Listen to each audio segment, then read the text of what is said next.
হুসাইন, তোমার ভাই হাসান দুনিয়া থেকে বিদায় নিতেছে, একবার তাড়াতাড়ি তোমার বাসার মধ্যে তুমি চলে যাও। একবার জুড়ে বলা যাবে কি আল্লাহু আকবার। ইমাম হুসাইন রাদিয়াল্লাহু তাআলা একটা দৌড় মারলেন ভাই হাসান মুর্তজা রাদিয়াল্লাহু তাআলা আনহুর নিকট যাইয়া ডাক দিয়া কয়, ভাই রে, এইভাবে মাটির মধ্যে কেন গড়াগড়ি করতেছ রে ভাই? ভাই হাসান ডাক দিয়া কই, ভাই হুসাইন রে, আমি মনে হয় বেশিক্ষণ দুনিয়ার বুকে আর থাকবো না। হুসাইন ডাক দিয়া কই, বড় ভাই, কি বিষয়, কি অবস্থা? তুমি এইরকম ভাবে তোমার চেহারাটা কেন সবুজ রঙের দেখা যাচ্ছে? তোমার চেহারা কেন সবুজ রং ধারণ করছে রে ভাই? আমি ছোট ভাইয়ের কাছে একটু তুমি যদি খুলে বলতাম। ইমাম হাসান ডাক দিয়া কই, ভাই রে, আমাকে বিষ পান করানো হয়েছে। আল্লাহু আকবার। ইমাম হুসাইন ডাক দিয়া কই, ভাই রে, আমি হুসাইন যতদিন জীবিত আছি আমার সামনে আমার বড় ভাইয়ের উপরে বিষ পান করাইয়া দুনিয়া থেকে যুবজি তোমারে বিদায় করে দিবে। ও ভাই, আমি ভাই থাকতে তোমারে কেউ দুনিয়া থেকে বিদায় করতে পারবে না। ভাইরে, একটা বারের জন্য বলে দাও, কে তোমার বিষ পান করাইছে? ও ভাই, কৌহে একবার শুনি,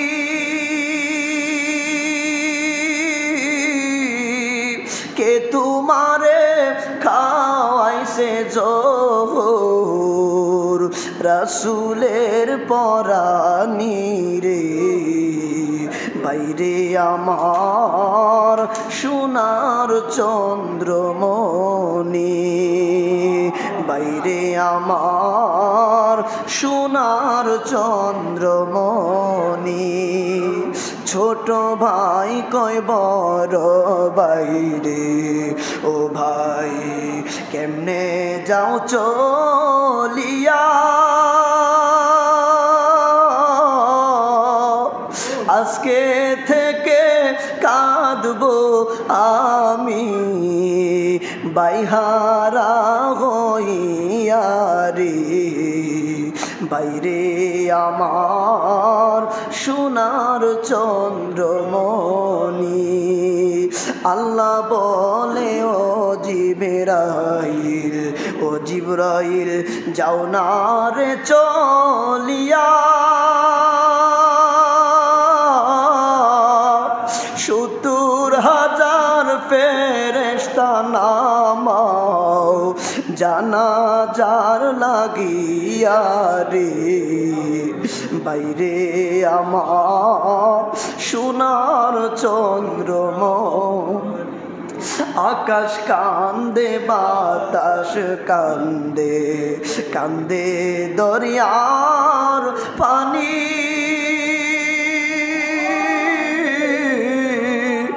দুই পুত্র হারায়া কান্দে ফাতেমা জননী রে, বাইরে আমার সোনার চন্দ্রমণি। ইমাম হুসাইন রাদিয়াল্লাহু তাআলা আনহুর সামনে দিয়া ভাই হাসান দুনিয়া থেকে বিদায় গ্রহণ করলো। ইমাম হুসাইন কান্দে, আমার কলিজার টুকরা বড় ভাই দুনিয়ার মধ্যে নাই, আমার কেহ নাই, দুনিয়াতে কেহ নাই। ইমাম হুসাইনের বড় ভাই চলে গেলেন, মা ফাতেমা দুনিয়াতে চলে গেলেন, দুনিয়া থেকে হযরতে আলী দুনিয়া থেকে চলে গেলেন, নবীজি রাহমাতুল লিল আলামিন নবীজি দুনিয়া থেকে চলে গেলেন।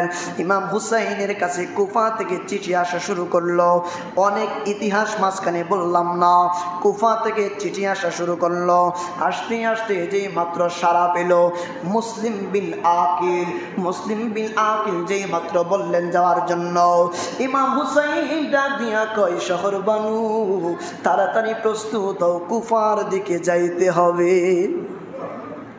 ইমাম হুসাইন রাদিয়াল্লাহু তাআলা যুদ্ধের প্রস্তুতি নিয়ে যান নাই, যুদ্ধ করতে যান নাই, দেখেন আওলাদে রাসূলুল্লাহ কত সভ্য, আওলাদে রাসূলগণের মন কত নরম। কেউ যুদ্ধে গেলে 6 মাসের শিশু কিন্তু সাথে কইরা লইয়া যায় না। কেউ যুদ্ধে গেলে নিজের আপন বিবিকে সাথে কইরা লইয়া যায় না। কেউ যুদ্ধে গেলে নিজের সন্তানদেরকে লইয়া যাবে না। ইমাম হুসাইন রাদিয়াল্লাহু তাআলা কুফা নগরীতে প্রবেশ করলেন। প্রবেশ করার মুহূর্তে হঠাৎ করে ইমাম হুসাইন তাকায় দেখে সামনের দিক দিয়া ঘোড়া দিয়া কে জানে এই দিকে তাড়াহুড়া করে আসতেছে। শহর বানু ডাক দিয়া কয়, স্বামী গো, এইভাবে আমাদেরকে দাওয়াত করে আনলো, কিন্তু তাকায়া দেখেন না কারা জানি এই ঘোড়া দিয়া অতি দ্রুত বেগে আমাদের দিকে ধুলাবালি উড়িয়ে আসতেছে।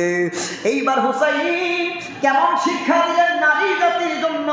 ইমাম হুসাইন ডাক দিয়া কই, বিবিরি, তারা বেপরুষ, তারা তোমার জন্য, তোমার সামনে আসা তাদের জন্য হারাম, তাদের সামনে যাওয়া তোমার জন্য হারাম। একটু তাড়াতাড়ি করে পর্দার ভিতরে প্রবেশ কর।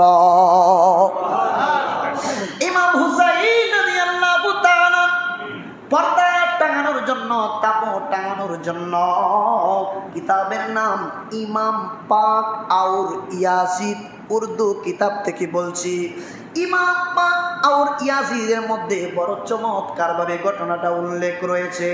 ইমাম হুসাইন রাদিয়াল্লাহু তাআলা তিনি কি করলেন, তাবু গাড়ার জন্য খেজুর গাছের ডালের মধ্যে তিনি কূপ দিলেন।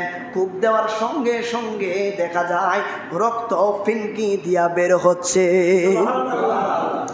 ইমাম হুসাইন রাদিয়াল্লাহু তাআলা ডাক দিয়া কয়, কি ব্যাপার? আমি তরবারি দিয়ে আঘাত করলাম, গাছের ডালের মধ্যে রক্ত বের হয়। মাটির মধ্যে গেরার জন্য মাটির মধ্যে আঘাত করলেন, সঙ্গে সঙ্গে মাটি দিয়া ফিনকি দিয়া রক্ত ঝরে। ইমাম হুসাইন ডাক দিয়া কই, সর্বনাশ, তোমরা টেনশন করো না, পেরেশান হইও না, এই জায়গায় বুঝি আমি ইমাম হুসাইনের শহীদ হওয়ার জায়গা। ইমাম হুসাইন রাদিয়াল্লাহু তাআলা ডাক দিয়া বলতেছেন, আমার পরিবার বর্গ, তোমরা পেরেশানি হইও না, আমি ইমাম হুসাইন বুঝি এই কারবালার জমিনের মধ্যে শহীদ হয়ে যাইব। আমি মূল মূল কথাগুলি বলছি। যুদ্ধের প্রস্তুতির জন্য, যুদ্ধের জন্য আহ্বান করা হলো। ইমাম হুসাইন ডাক দিয়া কয়, শোনো, আমি ইমাম হুসাইন যুদ্ধ করতে আসি নাই, আমি ইমাম হুসাইন যুদ্ধ করতে আসি নাই, আমি আসছি আমার নানার দিনকে প্রতিষ্ঠা করার জন্য। ইমাম হুসাইন রাদিয়াল্লাহু তাআলা আনহুকে ডাক দিয়া বললেন, আমাদের সাথে যুদ্ধ করা লাগবো, যুদ্ধ করা লাগবো, যুদ্ধ না করে এই জায়গা থেকে এক চুল পাওয়া নড়তে পারবা না। ইমাম হুসাইনের 3টা সন্তান, একজন সন্তানের নাম হলো আলী আকবর, আর একটা সন্তানের নাম হলো আলী আওসাদ, 3 নম্বর সন্তানের নাম হলো আলী আসগর, দুধের বাচ্চা। ইমাম হুসাইন রাদিয়াল্লাহু তাআলা আনহুর সন্তান আলী আকবর বাবার সামনে চলে আসে। আয়েশা ডাক দিয়া কয়, বাবা, আমাকে একটু অনুমতি দেন, আমি যাব কারবালার ময়দানে। ইমাম হুসাইন রাদিয়াল্লাহু তাআলা ডাক দিয়া বললেন, আলী আকবর, তুমি কারবালার জমিনের মধ্যে যাইবা, তোমাকে তারা পাপিষ্ঠরা কুচি কুচি করে ফেলবে তরবারির আঘাতে। বাবারে, তোমাকে কারবালার জমিনে আমি যাইতে দিব না। আলী আকবর ডাক দিয়া কই, বাবা, আমাকে কেন যাইতে দিবা না? কই, আমার নানা জান দুনিয়া থেকে বিদায় গ্রহণ করেছে, কিন্তু তোমার কণ্ঠটা হুবহু আমার দয়াল নবীর কণ্ঠের মতো। ইমাম হুসাইন ডাক দিয়া কয়, বাবা আলী আকবর, তুমি আলী আকবরকে কারবালার জমিনের মধ্যে আমি যাইতে দিব না। আলী আকবর ডাক দিয়া কই বাবা, আজকে যদি আপনার নানা থাকতেন, আপনার নানা যদি উপস্থিত থাকতেন, আমি যদি আপনার পক্ষ হইয়া কারবালার জমিনে যাইতাম, বলেন তো আপনার নানা জান কি করতেন? ইমাম হুসাইন রাদিয়াল্লাহু তাআলা আনহু ডাক দিয়া কই বাবারে, আমার নানা জানের দোহাই দিবি না, এই নে তরবারি, কারবালার জমিনের মধ্যে আমার নানার দিনকে প্রতিষ্ঠা করার জন্য আজকে তোমাকে আমি নানার কদম মুবারকে কুরবান করে দিলাম।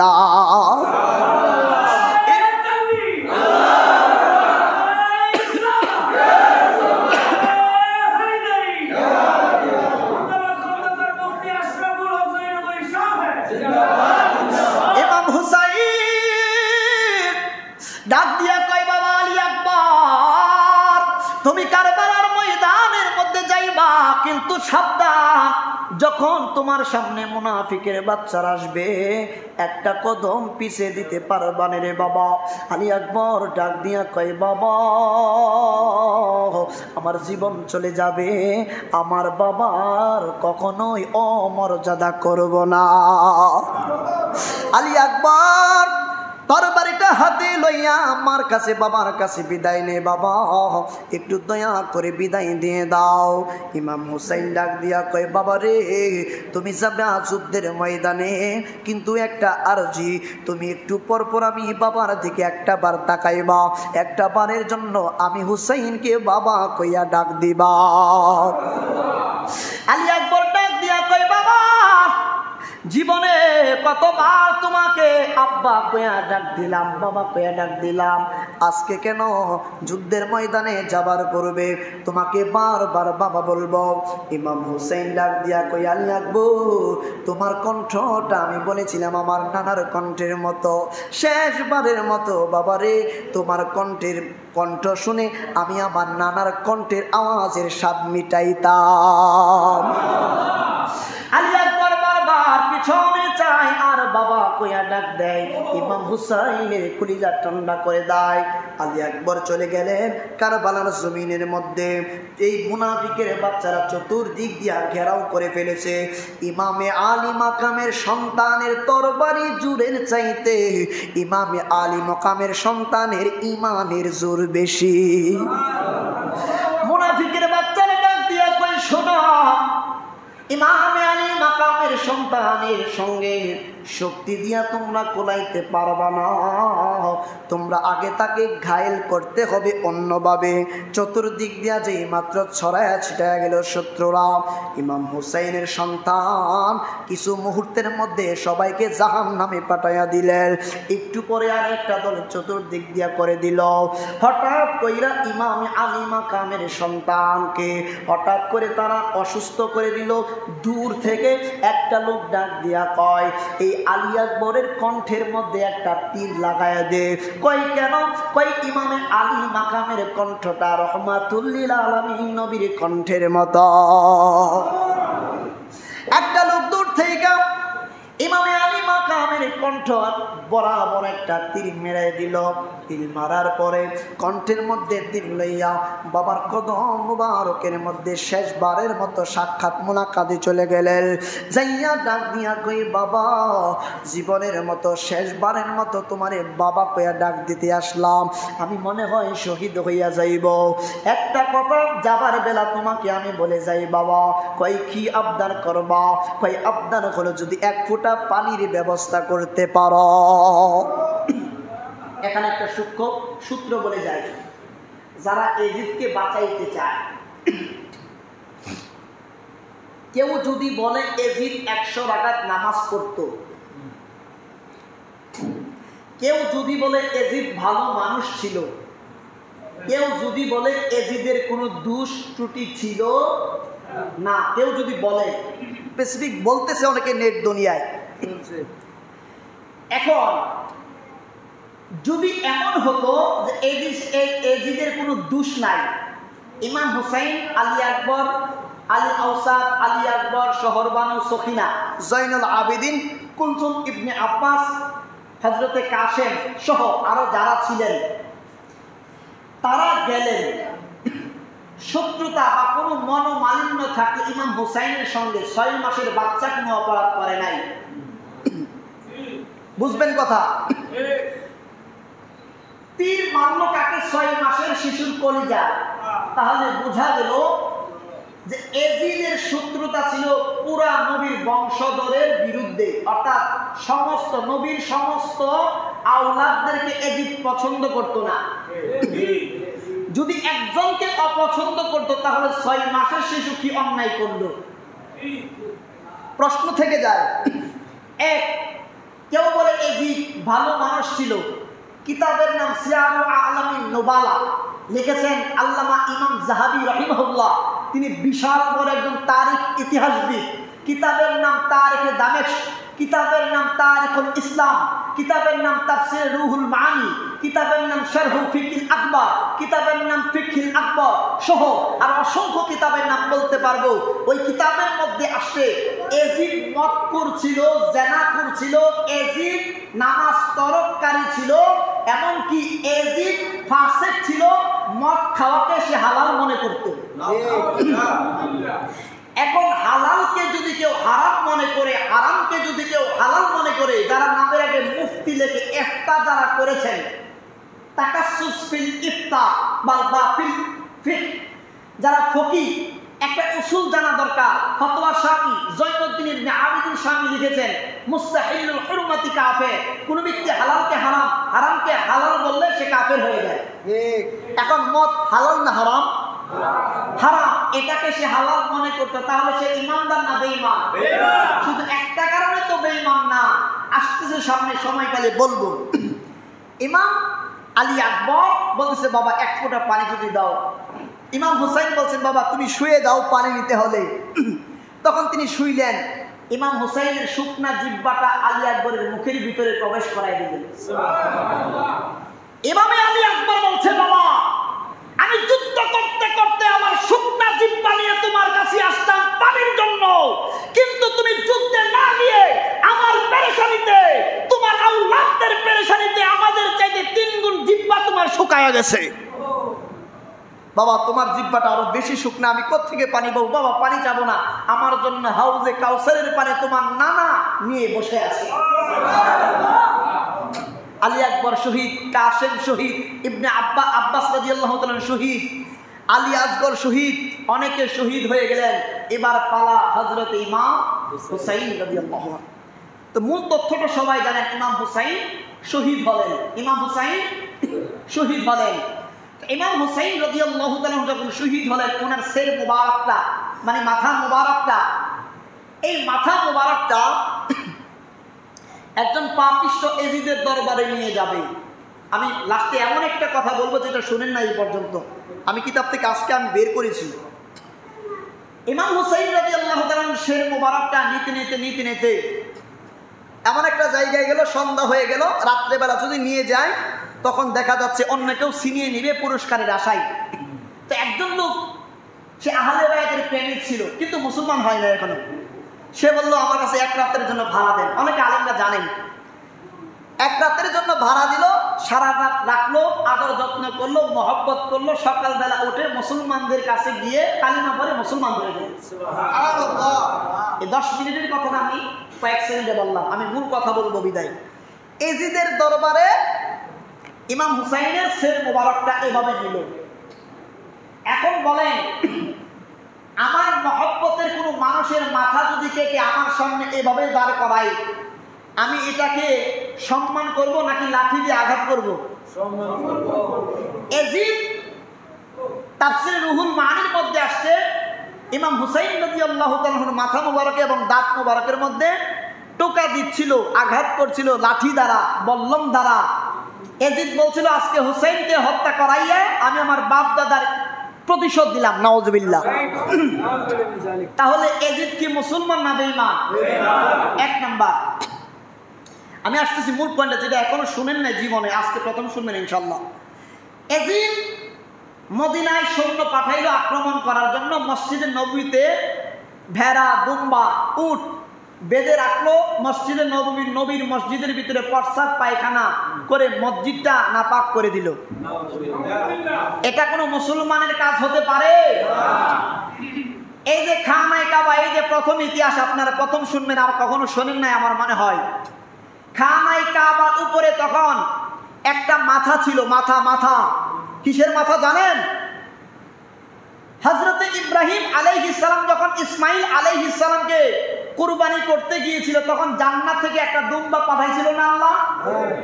সেই দুম্বার মাথাটা খানায়ে কাবার উপরে এইভাবে গাঁথা ছিল। সুবহানাল্লাহ। আজকে মনে হয় প্রথম শুনছেন। এই খানায়ে কাবা এর চতুর্দিকে এজিদ বাহিনী ঘেরাও করলো, পাথর স্প্রিং এর মাধ্যমে ঢিল মেরে খানায়ে কাবা লন্ড ভন্ড ভাঙচুর করলো, এবং এই যে মাথা মোবারক ছিল জান্নাতি দুম্বা, এই মাথা মোবারকটা আগুনের দ্বারা পুড়ে ছারখার করে দিল।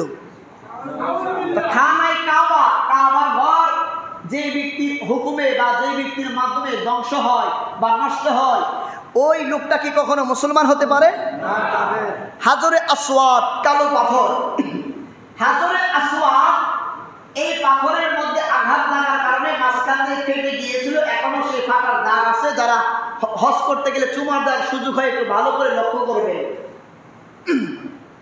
আরো কোন ইতিহাসটা বলছি আমি অল্প সময়। এজিদের দরবারে যখন মাথা, একটা লোক তাবিঈর যুগে, সাহাবীদের যুগ যখন ছিল, সাহাবীদেরকে যারা দেখেছেন তারা কি তাবিঈ। তাবিঈর নাম হলো হযরতে সুলাইমান ইবনে আল আমাশ রাদিয়াল্লাহু তাআলা আনহু। তিনি খানায়ে কাবা তওয়াফ করছেন। তওয়াফ করার সময় উনি দেখতেছেন একটা লোক বারবার খানায়ে কাবার মধ্যে এভাবে হাত দ্বারা মরাইতেছে আর বলতেছে, আল্লাহ আমাকে ক্ষমা করে দাও, আমাকে ক্ষমা করে দাও, আমাকে ক্ষমা করে দাও। আবার একটু পর বলতেছে, আল্লাহ আমি সম্পূর্ণভাবে জানি তুমি আমাকে ক্ষমা করবা না। তো তাবি আল্লাহর ওলি, উনি পেরেশানিতে পড়ে গেলেন, কি ব্যাপার? উনি বলছে ক্ষমা চাচ্ছে, আবার উনি বলতেছে যে মানে আল্লাহর প্রতি তার কোনো ভরসা আশা নাই যে আল্লাহ তুমি আমাকে ক্ষমা করবা না, আমি জানি। বলেন তো এমনটা বললে কি আশ্চর্য হবেন না? হযরতে সুলাইমান রাদিয়াল্লাহু তাআলা লোকটার দিকে তাকায়া যে মাত্র এই কথাগুলি শুনলেন রে বাবা, দ্বিতীয়বার তিনি অপেক্ষা করতেছেন আবার কথাটা বলে কিনা। দ্বিতীয়বার আবার তওয়াফ করার সময় কাবা ঘরের মধ্যে এভাবে হাত রাখলেন আর বলতে লাগলেন, আল্লাহ আমাকে তুমি ক্ষমা করে দাও। আবার কিছুক্ষণ পরে বলল, আমাকে বুঝি তুমি ক্ষমা করবা না, আমি নিজেও জানি। আল্লাহর ওলি ওই তাবিঈ হযরতে সুলাইমান ইবনে আল আমাশ রাদিয়াল্লাহু তাআলা আনহু ডাক দিয়া কয়, শোনো, আমি একটা প্রশ্ন করতে চাই আপনাকে। কয় কি প্রশ্ন করবেন? কয় কিছুক্ষণের মধ্যে দেখলাম দুইবার তুমি বললা আল্লাহ আমাকে ক্ষমা করে দাও, আবার তুমি নিজে আবার সাক্ষ্য দিচ্ছ আমি জানি তুমি আমাকে জীবনেও ক্ষমা করবা না। আল্লাহ উনি ডাক দিয়া কয়, তাবিঈ ডাক দিয়া কয়, এটার কারণটা কি আমি একটু জানতে চাই। এই লোকটার ডাক দিয়া কয়, হুজুর এটার কারণ জানলে আপনিও আমার কাছে থাকবেন না। আল্লাহু আকবার। তাবি হযরতে সুলাইমান ইবনে আল আমাশ রাদিয়াল্লাহু তাআলা আনহু ডাক দিয়া কয়, শোনো, আমাকে দয়া করে এটার হাকিকত বলে দাও। ওই লোকটা ডাক দিয়া কয়, হুজুর তাহলে আপনি একটু শুনে নেন। ইমাম হুসাইন রাদিয়াল্লাহু তাআলা আনহুর শের মুবারক, কল্লা মুবারকটা যারা কেটেছিল, কাটার পরে ৭০ জন লোক পাহারা দিয়া এজিদের দরবারে লইয়া গিয়েছিল। ওই লোকটা ডাক দিয়া কয়, হুজুর ওই ৭০ জনের মধ্যে আমি একজন ছিলাম। ৭০ জনের মধ্যে সুলাইমান আল আমাশ রাদিয়াল্লাহু তাআলা আনহু ডাক দিয়া কই, তুমি তারপরে বলে যাও। কই হুজুর আমি 70 জনের মধ্যে একজন ছিলাম, যেই মাত্র এজিদের দরবারে হুসাইন রাদিয়াল্লাহু তাআলা আনহুর শের মুবারকটা, মাথা মুবারকটা আমি লইয়া গেলাম। রাত্রিবেলা এজিদের একটা কামরার মধ্যে, এক্সট্রা ঘরের মধ্যে, রুমের মধ্যে ইমাম হুসাইন রাদিয়াল্লাহু তাআলা আনহুর মাথা মুবারকটা সুন্দর করে রাখা হলো। লাইটগুলা, সবগুলা লাইট যখন বন্ধ করে দিয়ে এজিদ সাহেব তার স্ত্রীকে নিয়ে অন্য রুমে শুইতে গেল, হঠাৎ কইরা রাত্রিবেলা বিকট একটা আওয়াজ হইল। বিকট একটা আওয়াজ হওয়ার পরে এজিদের স্ত্রী ঘুম থেকে উঠা গেল। এজিদের স্ত্রী ঘুম থেকে উঠার পরে যে ঘরের মধ্যে ইমামে আলী মাকাম ইমাম হুসাইন রাদিয়াল্লাহু তাআলা আনহুর শের মোবারকটা রাখা ছিল, ওই ঘরের মধ্যে যাইয়া দেখে গো, ঘরটা ছিল অন্ধকার, লাইটগুলো ছিল সব বন্ধ, কিন্তু ইমাম হুসাইন রাদিয়াল্লাহু তাআলা আনহুর চেহারা মোবারক থেকে এমন নূর বের হলো, যেই নূরের আলোতে সমস্ত ঘরটা আলোকিত হইয়া গেছে।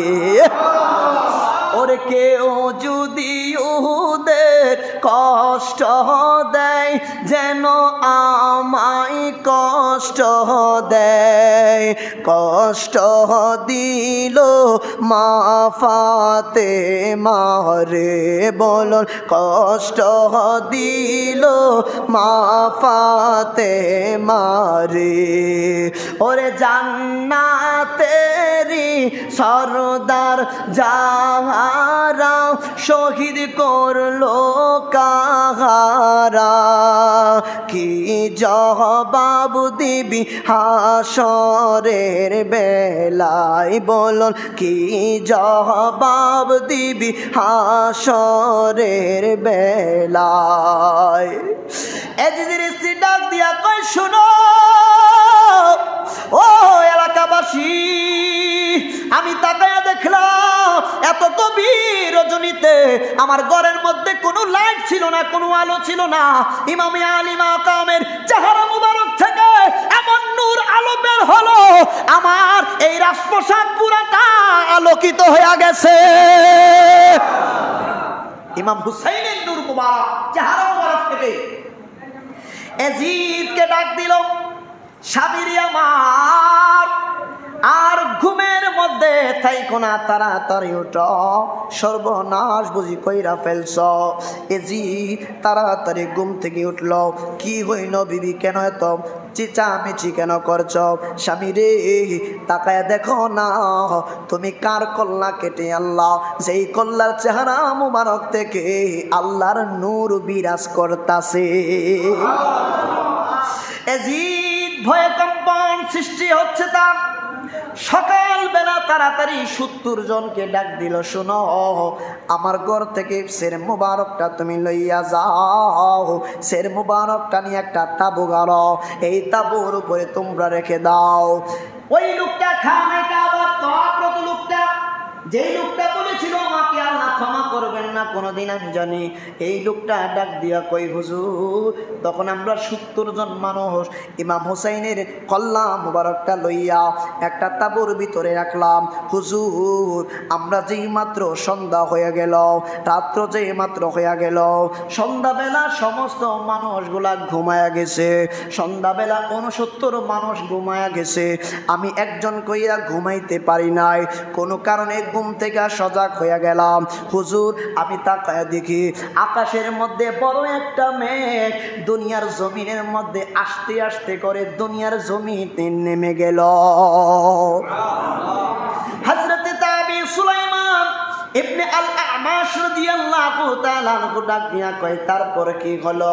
কয় হুজুর এই বড় একটা মেঘমালা দুনিয়ার জমিনের মধ্যে যখন নেমে গেল, আমি তাকায়া দেখলাম এইটার এই যে মেঘমালার ভিতর থেকে একজন সুন্দর নুরানি একজন ব্যক্তি বের হলো। নুরানি একজন ব্যক্তি বের হওয়ার পরে উনি কি করলেন, মেঘমালার ভিতর থেকে গালিচা বের করলেন। গালিচার নিচে ইমাম হুসাইন রাদিয়াল্লাহু তাআলা আনহুর শের মুবারকের চতুর্দিকে বিছায়া দেওয়া হলো। এই লোকটা ডাক দিয়া কই, হুজুর চতুর্দিকে একটা করে চেয়ার বসানো হলো, মেঘমালার ভিতর থেকে চেয়ার গুলা বেছে বেছে বের করার পরে চেয়ার গোনা যে মাত্র বসানো হলো, হুজুর আমি তাকায়া দেখলাম কে যেন আহ্বান করছে, ও আবুল বাশার আদি পিতা হযরতে আদম সফিউল্লাহ, আপনি দয়া করে মেঘের ভিতর থেকে দুনিয়ায় নামেন। যেই মাত্র এই কথা বলছে হযরতে আবুল বাশার আদম আলাইহিস সালাম মেঘের ভিতর থেকে আমি দেখলাম নামলেন। এত বড় দীর্ঘ কায়া বিশিষ্ট একজন মানুষ আদম আলাইহিস সালাম ইমাম হুসাইন রাদিয়াল্লাহু তাআলা আনহুর সের মুবারকের কাছে আইসা সালাম জানাইলেন, ভক্তি জানাইলেন, জানানোর পরে দুঃখ প্রকাশ করতেছেন, হুসাইন আপনাকে যারা হত্যা করেছে তাদের ঠিকানা হবে জাহান্নামের একদম নিকৃষ্ট জায়গায়। ইমাম হুসাইন রাদিয়াল্লাহু তাআলা আনহুর সাথে অনেকক্ষণ কথা হলো। হযরতে আবুল বাশার আদি পিতা চেয়ারের মধ্যে বসে গেলেন। ওই লোকটা ডাক দিয়া কই, হুজুর আমি তাকায় দেখলাম আরেকবার আরেকজন লোককে আহ্বান করা হলো।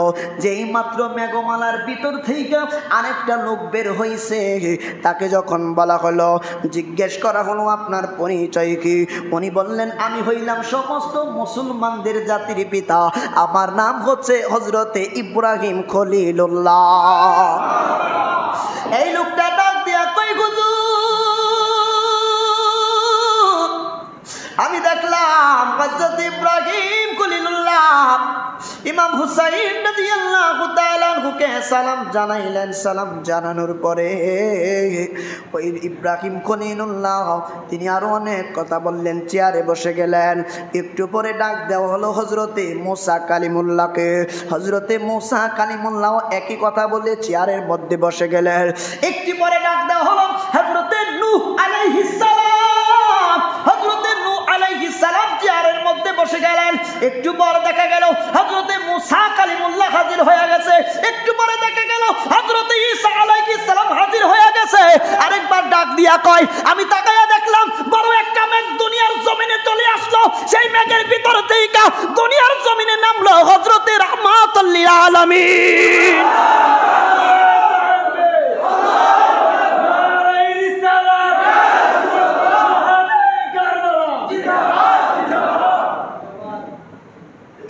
নবীজি নামলেন। নবীজি নামার পরে নবীজির পিছনে নামলেন হযরতে হাসান। হাসান নামার পরে নামলেন হযরতে মা খাতুনে জান্নাত। জুড়ে বলুন সুবহানাল্লাহ। কোন কোন জায়গায় আসে হযরতে মাওলা আলীও এসেছেন। ওই লোকটা ডাক দিয়া কয়, সুলাইমান ইবনে আল আমাশ রাদিয়াল্লাহু তাআলা শুনুন, আমি দেখলাম রাহমাতুল লিল আলামিন নবীজি মেঘমালার ভিতর থেকে নেমে সরাসরি ইমাম হুসাইনের কল্লা মুবারকের কাছে গিয়ে দাঁড়াইলেন। কল্লা মুবারকের কাছে দাঁড়ানোর পরে নবীজি ইমাম হুসাইন রাদিয়াল্লাহু তাআলা আনহুর এই কল্লা মুবারকটা বুকের মধ্যে মাকে, হুসাইন বড় কষ্ট হয়েছি বুঝিরে হুসাইন, আমি নানার কাছে তুমি আসলা এত কষ্ট করে, আমার উম্মতের জন্য তুমি এত ত্যাগ তিদীক্ষা এত কষ্ট করলা রে হুসাইন। নবীজি অজর জোরসে কাঁদলেন। নবীজির পরে ইমাম হাসান এইভাবে অজর জোরসে তিনি কাঁদলেন। মা ফাতেমার বুকের মধ্যে নিলেন। মা ফাতেমাও কাঁদলেন। চারপাশ থেকে ফেরেশতারা নবীজিকে লক্ষ্য করে বলছেন, নবী গো আপনি যদি একটা বারের জন্য হুকুম করেন, এখানে 70 জন যে চেহারা ইমাম হুসাইনের চেহারা মুবারকটা পাহারা দিতেছিল, মুহূর্তের মধ্যে তাদেরকে ধামা চাপা দিয়ে দিব। নবীজি বললেন, উসকুত, থামো। আর একটা ফেরেশতা ডাক দিয়া কয়, নবী গো আপনি আজকে না করবেন না, আপনার ইমাম হুসাইনের গলার মধ্যে তারা ছুরি চালাইছে গো নবী গো, আপনি দয়া করে না করবেন না। ফাতেমার কলিজায় আঘাত করেছে, ইমাম হাসানের কলিজায় আঘাত করেছে, নবী গো আপনি মানা করবেন না। নবীজি বললেন, এদেরকে তোমরা দুনিয়া থেকে বিদায় করে দাও। ফেরেশতারা বুঝলি তো, ফেরেশতাদের মায় আওয়াজ ছাড়া মায়ের ফেরেশতাদের একটা লোক, ওই লোকটা বলতেছে খামে কাবা চক্করে যিনি ছিলেন, ওই লোকটা বলতেছে সুলাইমান ইবনে আল আমাশ রাদিয়াল্লাহু তাআলা আনহু, তিনি একজন জলিলুল কদর তাবিঈ। তিনি বলছেন কি ব্যাপার, তুমি বেঁচে আসো? হুজুর আমি রহমাতুল্লিল আলামিন নবীজির কদমে পড়ে গেছি, সাথে সাথে হুজুর আমাকে বাঁচান, আমাকে বাঁচান, আমাকে একটু ছাড় দেন, আমাকে একটু ছাড় দেন। নবীজি বললেন আমি আজকে ছেড়ে দেব, আল্লাহ তোমাকে কখনোই মাফ করবেন।